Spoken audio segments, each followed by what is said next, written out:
There's a thing we can do, and that is really come together as a group and understand some of the nuances that maybe we might be missing and some of the things that we should be thinking about. And we find strength in numbers. Together, we find the power, and we're able to think outside the box. Because I got involved in an inner circle, and that inner circle changed my life. It literally changed my life to understand that the way I think is not going to get me to the next destination. I have to change my thinking by being around people that think differently than me. And so I want us to come together and think about those things and see what ideas come to mind, what things you can think about, and how is it that we can come together to come up with resources and actually help each other for the next phase of our lives. Now, some of you are already working still, you're still in a company, and that's fine. But I know a lot of people that are still working are fear of, is it today? Is it today? Is it today? Right? So, and just so you know, when you have that fear into your head, in your mind, you can't think rationally. So my focus is to help you guys get your mindset straight and to kind of help you understand where you're habitually reacting to things versus taking a step back and learning how to almost learn martial arts, if you will, learn how to instinctively apply skills that are going to help you versus hurt you. I brought in Chris Ware, and you guys know Delilah Ramos. If anybody doesn't know Delilah, I don't know how you don't. So Chris, would you give us some ideas of what you think as people should we be doing when we're trying to get ourselves out there from a video perspective?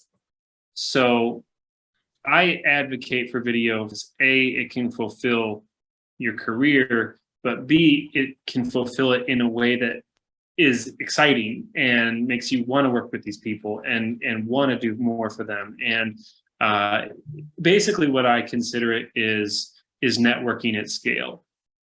And this was like never more true than in the pandemic when we were all stuck at home. This became kind of the only way to network was through video. And obviously video calls, everyone's gotten very comfortable with. People are still very uncomfortable with recording themselves and getting their thoughts out there. But it really is the difference between going to a networking meeting, you're going to meet 6 people, you put out a video, especially on LinkedIn, where you get a really great organic reach and you get seen by 600 people. And when you look at the metrics of your videos and go, holy cow, I made a 1-minute video that was seen for, if you look at the runtime, it was seen for like an hour or 2 worth of people watching it. So that kind of presence that you can build for yourself over time really can establish yourself as a face that everybody knows, as somebody who knows what they're talking about. And that's the last thing I'll probably say about it, is that we're all experts, and oftentimes we undervalue our expertise and our knowledge. And if you literally just talk about the things that you know, that you have to be passionate about it too. It can't be like the most boring stuff. But if you're passionate about even the boring stuff, if you're passionate about it, you really believe it has value to have a discussion. If you just talk about that, people listen. When you say passionate about that, here's my question, because I know there's some people here that are underwriters, underwriting managers, closers, those types of things. I mean, are you saying we should be talking about the passion of closing, underwriting, or should we be talking about passions like puppies? I mean, what do you mean by passion? Both, really. Like, you're trying to build know, like, and trust. And people get to know and like you based upon what the common interest is. So, Julian, I know you as somebody who knows a lot about growth, self-development, self-improvement, now fitness. I didn't even really realize that until this year because you put out that video of that excerpt. But I also know you as a real estate and mortgage professional.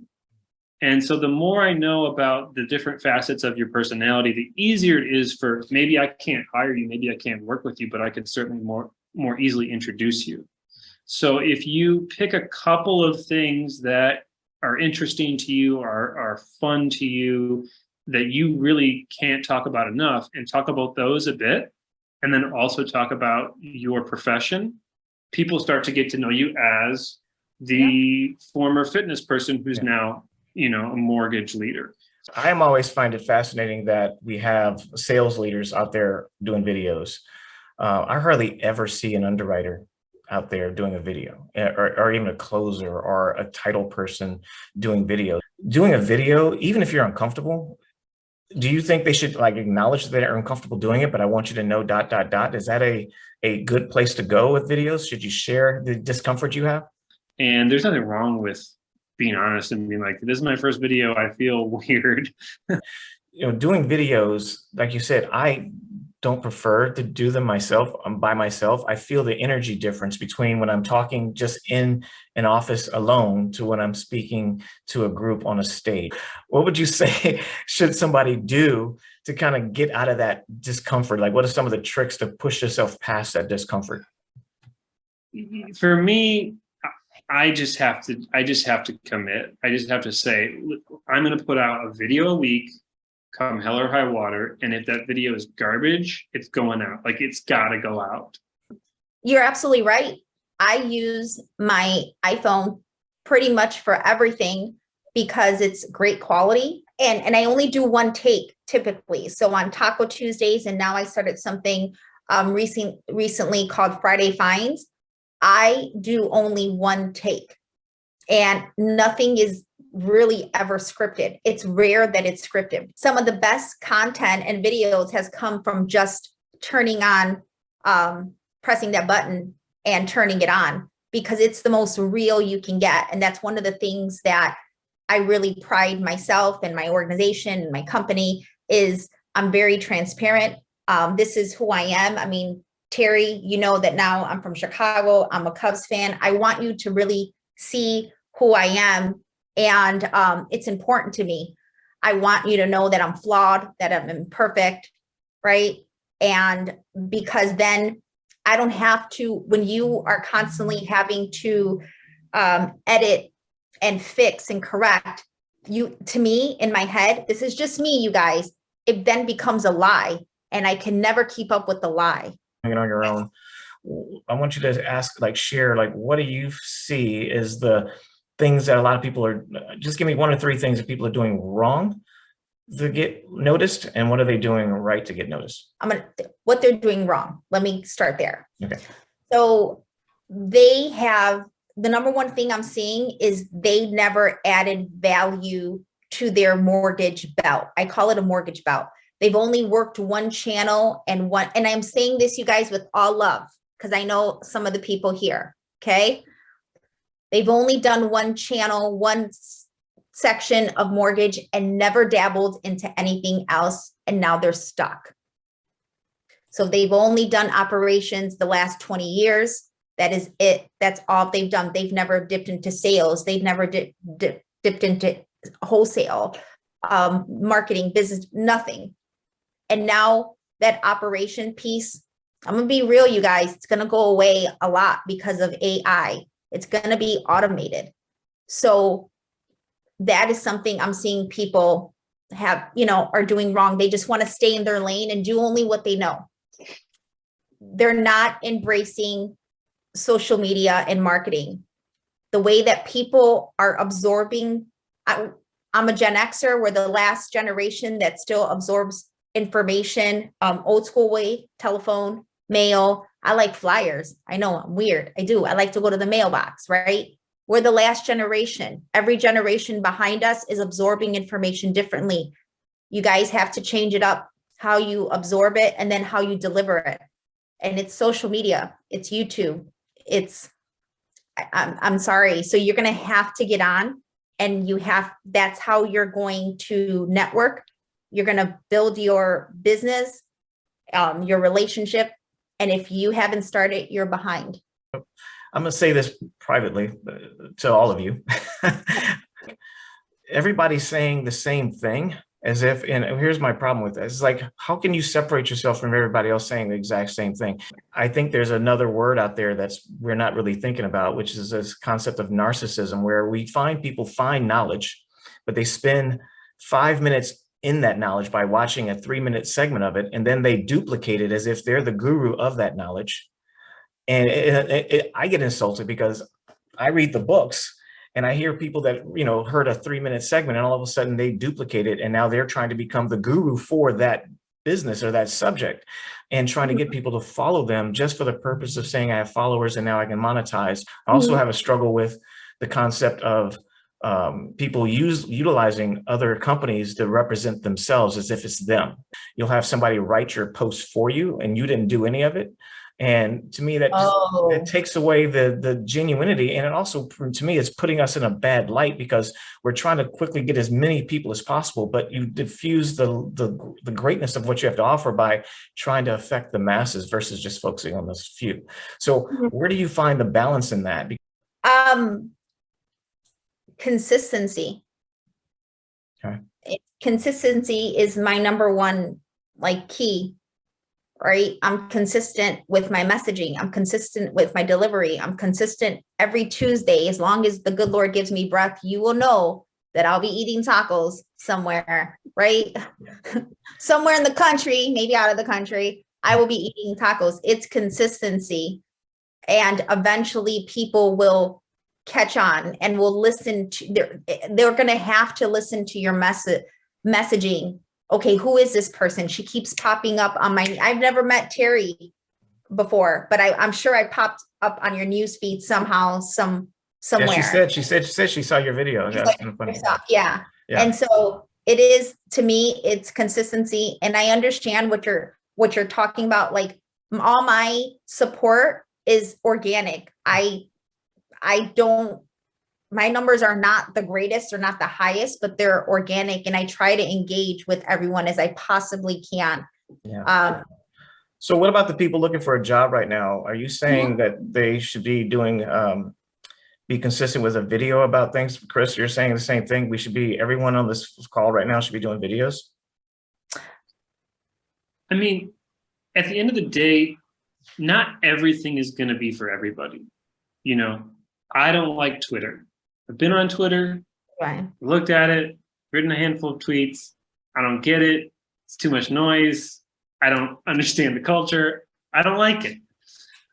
But I would say that it is very worth learning some video, playing with some video, putting it out there and seeing what the reactions are before you rule something yes or no. Yeah. And to me, obviously, because I'm a video professional, I know all the benefits of it and I espouse the benefits of it all the time. So I'm like, yeah, of course you should.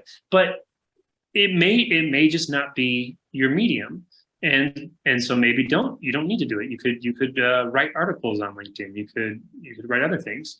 You could do a podcast. But for me, as far as what you're talking about, like use of your time, being authentic, and having the highest impact of relatability to people, video does all those things the best.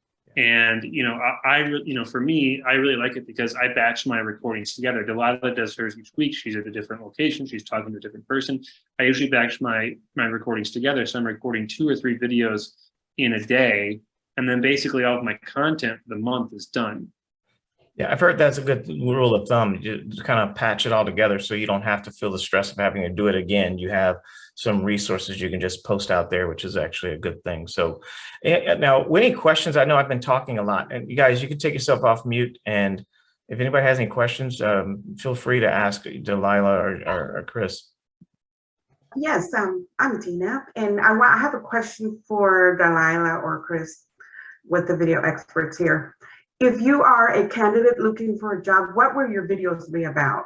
Again, I would start with what do you care about? So I talk a lot about in my videos, like how to make videos. I give like tips on like how to do them. But then I also just find certain things that I know my audience is going to care about. And I talk about those because I'm actually passionate about it. So I'm kind of a technology nerd. I'm kind of an efficiency nerd. I think my video tomorrow is going to be about some of the favorite apps that I like to use for keeping my business running efficiently. The key is to really think about your audience, and you do really need to think about people in your network. So when you put out your first video and you get 5 or 6 people that comment and go like, holy cow, I didn't know you're doing videos. I'm excited for you. You want to think about like, what do these people actually care about? How can I help them as well with the knowledge that I have? I had a conversation with someone yesterday who she requested some time for me because she currently has a job, but she's looking at other avenues and she just wanted some advice. And so I'm going to just really quickly go over some of the things I told her that you can do right after this call that will get you noticed right away. And that's what I'm looking for, yeah. Yeah. Number one, I need you to update your LinkedIn. Make sure all the information is updated. Make sure your email is correct, your phone number. You know how many times I call people and it's the wrong phone number, or I pick up the phone and I call still. Clean your inbox. For the grace of God, clean your inbox. If I go to your voicemail and it says I can't leave a message, I will never call you back. Do you know that? And I'm calling you for a job. Interesting. That is some straight, I don't think I've ever said that ever, but it's some straight truth. You did that to me. That's good. You're Good like, inside information. Yes. Yeah. Clean your inbox. Leave a message. Leave a message. Hey, this is Jill. Thank you for calling. I'll reach out to you in just a few. Leave your name and number, please. Like, leave a message. Going back to LinkedIn, make sure all the information is correct. Make sure there's a picture of you, professional, or just of you, right? I don't want your kid. I don't want to see your ugly kid in the picture. I don't want to do that. Okay. Serious. I don't want to see your spouse. I don't want to see nothing. That's funny. Just like, and I will call you back. Serious. Yeah. I'm really serious, you But, guys. you bring up a great point on LinkedIn. Let me just infuse on that. I would say to anyone, if you don't have LinkedIn Premium, it'd be a good time to do it for one reason. One reason I say, if you're looking for a job, invest in it for a month at least. I think you get a free trial for a month. Take advantage of that. Because you can also see the hiring managers on jobs, and you can actually repeat. You can actually send them a message personally that you apply for the job. And you can also look at people that work there. You find people that you're connected with. And if you're not connected with them, reach out and try to connect with them so you can use them as a reference. Those are very important parts. Use them as a referral to that job. Another thing that I've seen has been really helpful in that whole LinkedIn space is literally when you see people starting new jobs. Like I know Ken just got a new job, right? I reached out to Ken, congratulations, Ken. Hey, and I talked to him about what I'm looking to do. Or he'd be a perfect person to say, hey, I just started with his manager and say, hey, I have a friend who's looking for work. Can I refer him to you? Those are doorways that are like introductions, where you become more personal than just paper. And I say, take advantage of that, because those are really important tricks in the business. And I don't think we did it enough as a salespeople. We didn't do it enough. When people have anniversaries, birthdays, new jobs, take advantage of that and recognize that happened for them and reach out to them, because that creates gives you some value to them. Great advice. Yeah. Thank you. Yeah. I'm going to continue a little forward.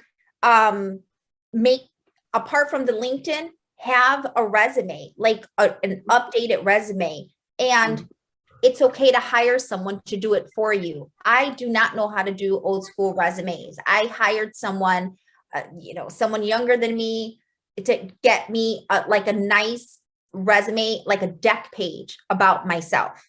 And make sure you invest in something like that. It will stick out.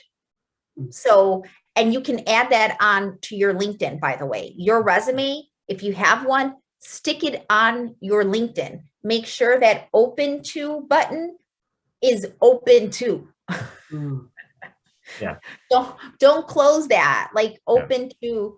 And also I'm actually looking on mine so I can, under your name, talk about, I'm passionate about underwriting. I am an ambassador for FHA, USDA, Govy loans. Like, let them know about your certifications.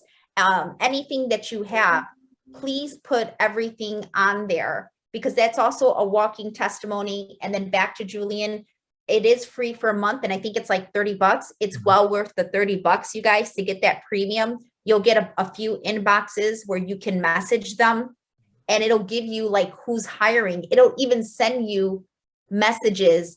Hey, this person's hiring.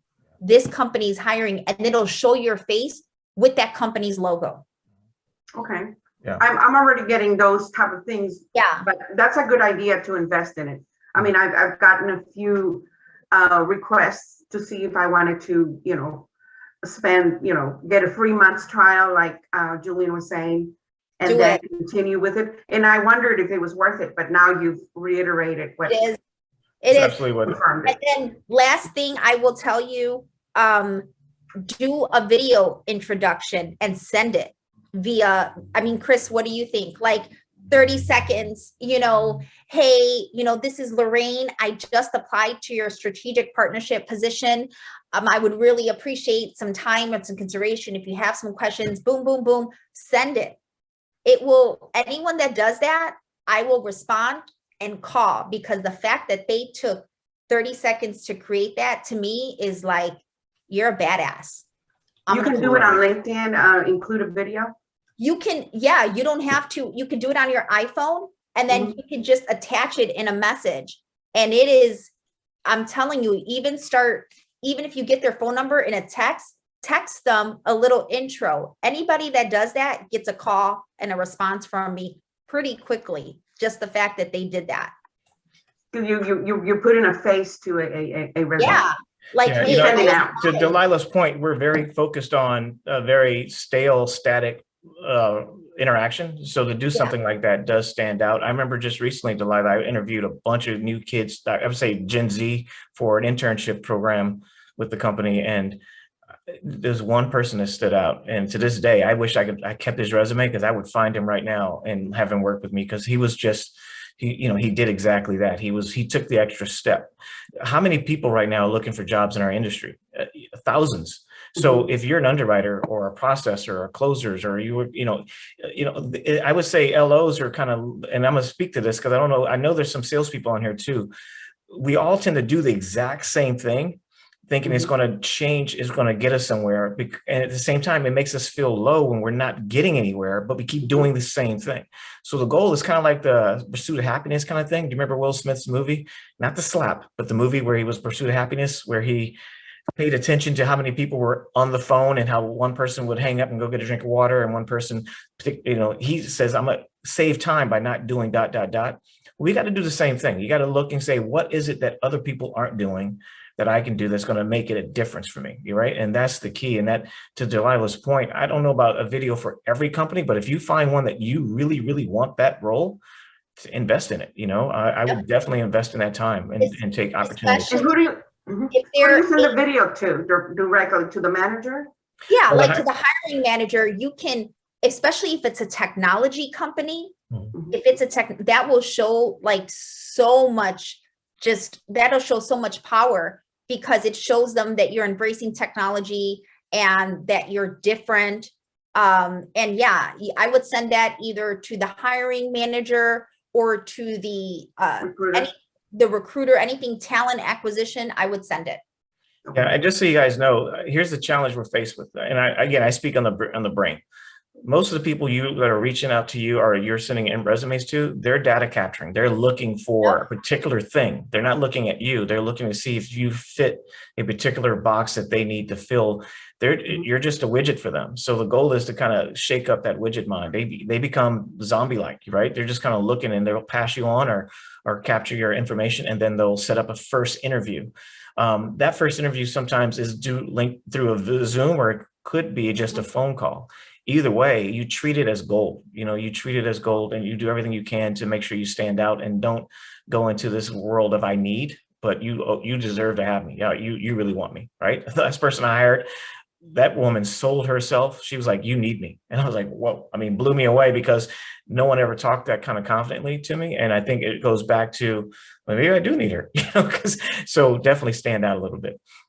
It's like making a boom on a first impression. Yeah, exactly. First impression of yourself is so first impressions are always going to be built off of how you think about yourself at the time. So going back to, if you're feeling low right now, I would tell people, my little caveat, Sandy would tell you, I always say, hey, go watch a Rocky movie, get inspired, take a 9 count if you have to, feel bad, and then get back in the game, right? And when you get back in the game, you got to do whatever it takes to make yourself feel good. I even suggest get job offers for jobs you know you don't want. Like if you have to go get a job offer from like a grocery store down the street, so be it. You want to feel like people want you. So when you're talking, you feel wanted. Don't feel like you're in need, right? There's a difference because people pick up. Okay, so it builds up your confidence level. 100%, 100%. And practice, right? So that's a good thing to know. So Okay. I wanted to say something to the salespeople out there real quick. I'm gonna say this to any AEs out there. You're gonna get hired on because companies are wanting to leverage their lack of loans on you. They want to make sure if I can bring enough people to the forefront, I can get some loans in my pipeline. And then you're at the mercy of you're calling every broker along with the other 1,000 brokers out there or AEs trying to do the same. Look, I promise you, there's things you can do that separate you. And it goes back to what we just said. Think about what's not being done. And I would tell you, Richard Kreitzer knows me. When I was contracting, I then started working with Wells Fargo, and this is before you had to get an MLS license. But I outproduced some of the salespeople there by doing one thing. And instead of trying to get business, I brought them business. So I would say AEs, if you start looking at how to bring people to them versus calling them saying, what do you have for me? Changes the game. It changes the game 100%. And I have some techniques for you to do that. There's 1,000 ways out there for you right now that most of us, I would say in the AE world, aren't even looking at, and they're right in front of you, And I won't even say it now because then I'll be giving away my business. But if you want me to talk to you about it, I will, but privately. But it goes for only those salespeople, but it's right in front of you, and it's for the taking. So think differently and be bigger than that, and don't be like everybody else. So any other questions for Chris or Delilah? And thank you, Dina, for asking a question. Appreciate you. That's bold. See, you did your first video. Yeah. And you guys, birds of a feather flock together. So people will always tell you where they're going, like where they're going to be at. If you see that a hiring manager or a specific company is going to be somewhere in your area, show up. I mean, go to the event, go to the conference and show up. And go out there and offer it to people. It's a click on LinkedIn, right? So that's another thing to do, Dina, is just make sure you're offering your services to people, even if you know there's no opportunity there now. I can't tell you how many opportunities are not posted on LinkedIn that will be created when you give them the mindset to think so, right? You can create an idea. Yeah. I never thought about it, but it sounds logical to me. Yeah, create your own process. You create your own. You can create your own job, really, because you get them thinking about things they haven't done. How many companies right now are doing the exact same thing? So now shake it up. What ideas are coming to mind that they should be doing? So think about that. I want to say something real quick too. Humor is international language. I use humor all the time. Don't be afraid to use it in an email when you're reaching out in a video, because it shows, you have a sense of humor and you're being your true self. Managers and directors and VPs and EVPs and all those, they're just employees, just like you. They're not, it's very rare you talk to the owner of the company, right? You're going to talk to an employee of the company. So think of that, when you're talking to people, you want them to think about how you can help them become more valuable as well. That's a very important part of the psychology of communicating with people. Like, how is it that I can help you look good to your employer? And that is the key to understanding when you're talking to people, is the power you bring for them, how you empower them. Because I want to start using the mind science stuff. I love to teach. It goes back to understanding those words and observations and how to apply that in those interviews. And so Delilah knows we did a behavioral interview program at the company we worked with, right? But I would love to break it down and make it more apropos to like individuals. And so that's something we can easily do when you guys are ready, if you want to. Yeah.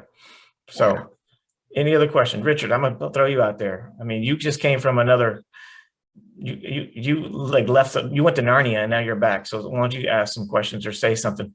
And I would also say, we all kind of get in comfortable places in our careers. And I would say take some risks at times, right? And have a little bit of fun with it. And truth is, I moved to an island in the Caribbean. I left a great company. I was with another great company before that. And sometimes you have to take a risk, but you have the opportunity to be able to bring things, to enhance your career so that you're not that one trick pony, right? Where all you know is how to close loans or whatever it might be, right? But it increases your reach and your ability, again, which translates into benefits across the industry. And Ian, I see you're on right now. I peeked you. We're going to be best friends on LinkedIn too. This is a CMB, which is the highest designation in the mortgage industry, right? For any private thing. I'm working towards that myself, right? So, people like Ian have a tremendous amount of ability, but not only what he knows, but what he can do to help mentor people on that educational journey that he's been on, right, in his career. And I'm a Future Leaders graduate too, by the way, 2016. I saw you were 1996. We know all the secrets. Appreciate it. Well, here's what's cool about it. I mean, so Dina, I didn't know you were in Dallas area, but I actually have a realtor firm that wants me. I've offered my services, and having you here, I already have Joanne on the call too, but want to use for virtual.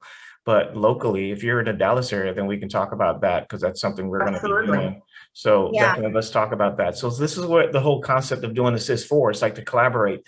I used to have this thing where Delilah was a part of, Sandy is a part of, and we have this inner circle meeting, and it usually is every Tuesday. It's just a collaboration of minds. I have multi-billionaires to frontline employees on there. Some people are in Australia, overseas. I have people in Egypt sometimes. I mean, you have people from all over the world, and we'll get on this call. It's a Zoom call, and it's all about the mindset and this really understanding how we all think and react to life versus really being kind of observant of it and then knowing which way to navigate. It's really cool. I want us to kind of realize that there's power in talking, and just like Dina just spoke up, and all of a sudden, boom, I just got an idea, and maybe we can just I'm ecstatic. I hadn't thought about different, and when I saw this meeting, I said, I can learn something from this meeting. Somehow it told me that I would. All right, but another thing is, here's one thing: if you are working someplace, here's the thing: you have this desire. All of us, by human nature, have desire to be appreciated, loved, respected, and purpose. Those are three major things that we have as humans. I don't care who you are. I don't care what kind of business you have. I don't care if you're Grant Cardone to anybody else. We all want those things, and we strive for them.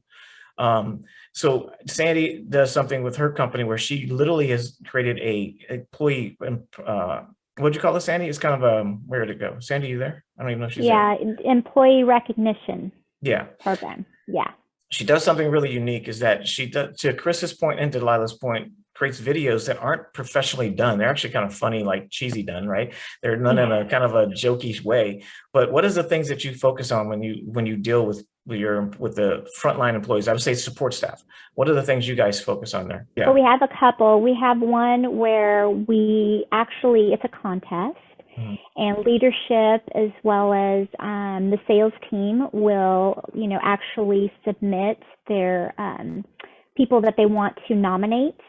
And once we announce that, it's twice a year, and they get to win a $1,000 bonus.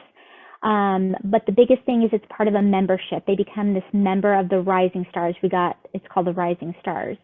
And people get very excited about it, not because it has, monetary value, but because they get a spotlight during our meetings. We get all the write-ups of all the great things that people said about them. So it's really exciting. But I think what is most interactive and people are really loving is what we did is it's called the Kudos. And Kudos is a place where anybody, not just the leadership, or the salespeople, but anybody can submit a hoorah, a kudos, somebody did something really great to anybody on the team, anybody. So we have everything from clients, giving kudos, as well as people within interacting in the team.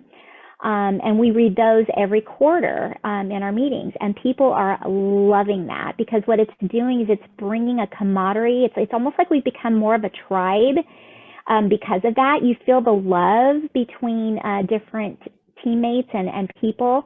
And I find that each time we do them, the kudos are getting longer and longer and longer because people are loving it. Oh, and then we read it, and we even put it up on the, we have.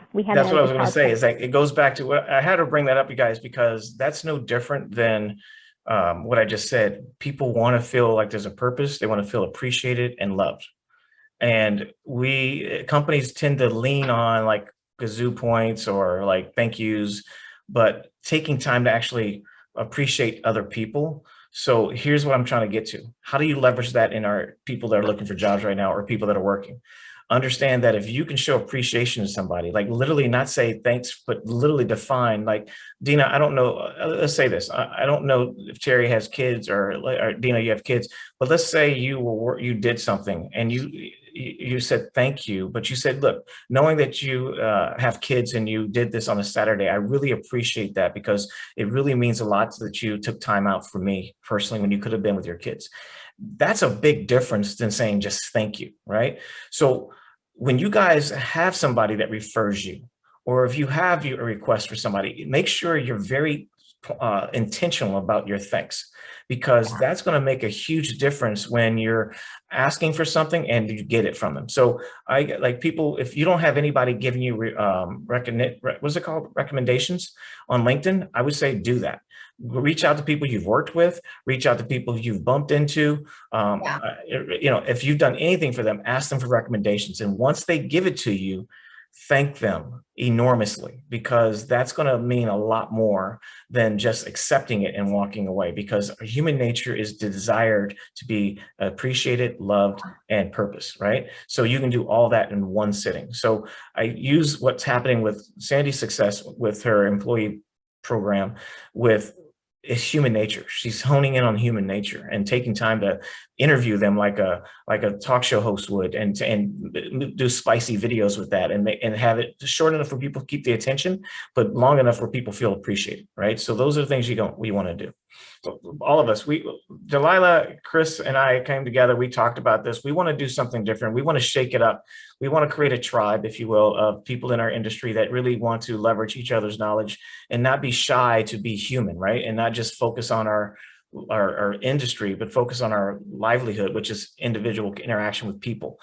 But one thing we need to do is first come together and be open to hearing each other's mindsets and where we're at and experiences we've had and our ideas. And I think we can do a lot with it. So like with Delilah and Chris, reach out to us. I would love to get your feedback privately. You guys know I'm a coach, a life and business coach. That's what I love to do, but I'm not going to sell you guys on that. If you guys ever want to talk about it, I'm more than happy to have a conversation with you. But really helping people find their space and comfort in where they're at is my bent. And Chris knows I love doing that, because every time we talk, I end up throwing stuff at him. And Delilah, she wants tacos, and then Chris will video us talking and eating tacos, right? And that's what we can do together. So did you guys get anything from this? I hope you did. Please let us know. You can always send the email out to us, but I want to do this again. If you guys want to be invited to the next one, just let me know. Yep. Happy Same hump with me. day. Feel free to connect on LinkedIn. Yes, please connect with each one of you. Thank you, Chris. Bye, guys. Bye.